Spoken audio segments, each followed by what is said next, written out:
ये रूप ठाकुर जी का बड़ा भयावह है। इंद्र पदवी पर चौड़ करके बैठने वाला वह इंद्र और ये ब्रह्मा आदि देवता भी अगर मेरी बनाई नीति के विपरीत कर्म करते हैं मां, तो मैं इनको भी दंड देने में दया नहीं करता हूं।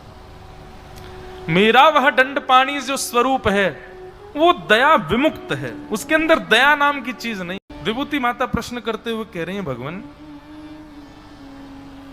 मैंने सुना है आपका एक रूप और है। भगवान बोले कौन सा? बोले काल।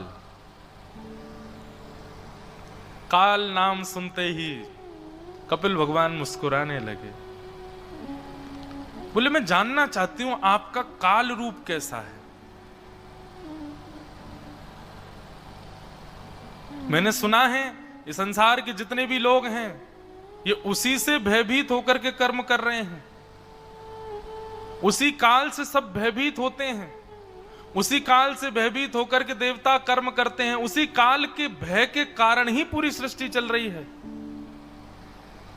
कृपा करके मुझे अपने उस काल रूप के विषय में बताओ। तो देवभूति माता ने भक्ति का प्रश्न और ये काल रूप का प्रश्न एक साथ ही किया था। पहले मैया ने कहा कि अपनी भक्ति का स्वरूप बताओ, और फिर मैया ने अगला प्रश्न किया अपना काल रूप भी बताओ। तो भगवान ने जब भक्ति का स्वरूप बता दिया ना, तो देवभूति माता बोली अब काल रूप मत बताओ। भगवान कपिल बोले नहीं मां, ये सुनना आवश्यक है। मेरे करुणावंत रूप को तो सबने देखा है, मेरे प्रेमवंत रूप को तो सबने देखा है, मेरे चंचल स्वरूप का दर्शन और अवलोकन और आकर्षण तो सबका हुआ है, पर मेरा एक ऐसा रूप भी है मां जो वास्तविक है और उसके बारे में संज्ञान सबको होना चाहिए, और वो रूप मेरा है काल। कालोस्मि, मैं काल हूं। और भगवान अपने काल रूप का यहां पर वर्णन करते हैं। ये काल रूप कैसा है ठाकुर जी का? भगवान कह रहे हैं यद् भयाद् वाति वातोऽयं सूर्यस्तपति यद् भयात्, यद् भयाद् वर्षते देवो भगणो भाति यद् भयात्। भगवान कह रहे हैं जिसके भय के कारण यद भयाद वाति वातोयम, जिसके भय के कारण हवा बहती है, जिसके भय के कारण डर के कारण 6:15 बजे ठीक सूर्य उदय हो जाता है, जिसके भय के कारण शाम 6 बजे चंद्रमा को उपस्थित होना पड़ता है, जिसके भय के कारण तारों को टिमटिमाना पड़ता है, जिसके भय के कारण पृथ्वी को अपने स्थान पर रहना पड़ता है, जिसके भय के कारण इंद्र आदि देवता भी अपने कार्यों में बिना अवकाश के लगे रहते हैं, जिसके भय के कारण ये पूरी सृष्टि रसातल से लेकर के स्वर्ग लोक तक चल रही है, वही मेरा यह स्वरूप है मां काल। क्योंकि ये काल, इसका दूसरा नाम क्या है? भगवान का एक नाम क्या है? सारंग पाणी। भगवान का एक नाम क्या है? सुदर्शन पाणी। भगवान का एक नाम क्या है? चक्रपाणी। और भगवान के काल रूप का नाम है दंड पाणी। मैया ये मेरा दंड पाणी स्वरूप है। देवभूति माता थोड़ी भयभीत हो गई। बोले मां भयभीत मत हो, पर इस विषय को सुनिए जरूर। इतना भयावह वर्णन किया ठाकुर जी ने अपने काल रूप का कि महाराज जी पढ़ने के बाद मुझको लाल जी को देखने जाना पड़ा कि आप ऐसे तो नहीं हो। लेकिन भगवान वास्तव में ये रूप ठाकुर जी का बड़ा भयावह है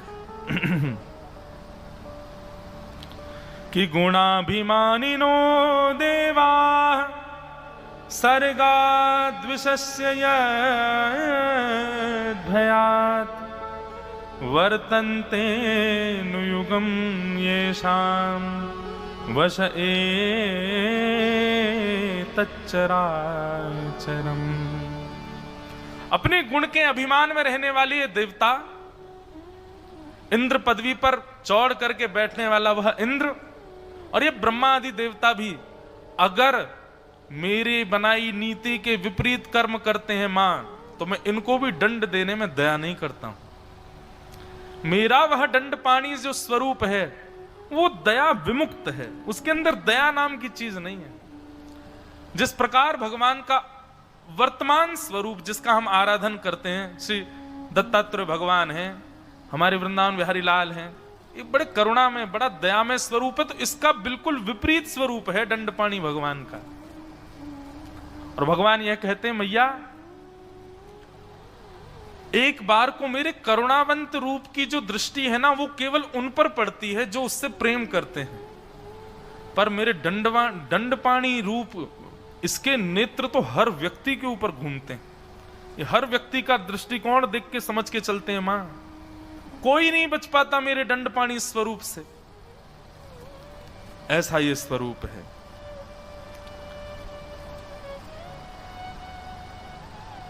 दंडपाणी ये रूप कैसा है? बोले अनंत है, इसका कोई अंत नहीं है। जैसे मेरे उस रूप का कोई अंत नहीं है, ऐसे काल रूप का भी कोई अंत नहीं है। और कैसा है आपका ये रूप? बोले अंत कर, इसका काम ही है अंत करना। और ये कैसा रूप है आपका? बोले अनादि, यह भी अनादि काल से है मैया। मतलब इसमें उसमें कोई अंतर नहीं है, बस वो प्रेम पक्ष ध्यान रखता है और ये दंड पक्ष ध्यान रखता है। इस प्रकार भगवान बता रहे हैं,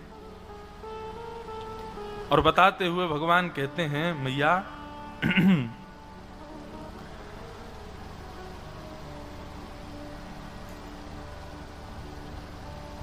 मेरा जो ये काल रूप है,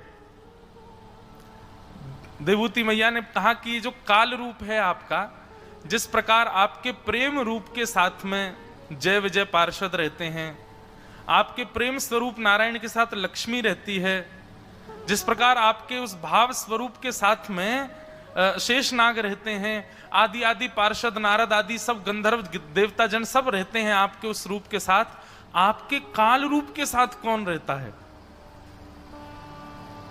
भगवान कपिल कहते हैं मैया भयभीत भी होती जा रही हो, पूछती भी जा रही हो। बोले नहीं नहीं भगवान बताइए ना, आपके इस काल रूप के साथ कौन कौन रहता है? तब भगवान बड़ा विचित्र उत्तर देते हैं। क्या कहते हैं कि न चास्य कश्चित दयितो न द्वेषी, न चास्य कश्चित दयितो न देश्यो, देश्यो न च बांधव, अविशत्य प्रमत्तोऽसौ प्रमत्त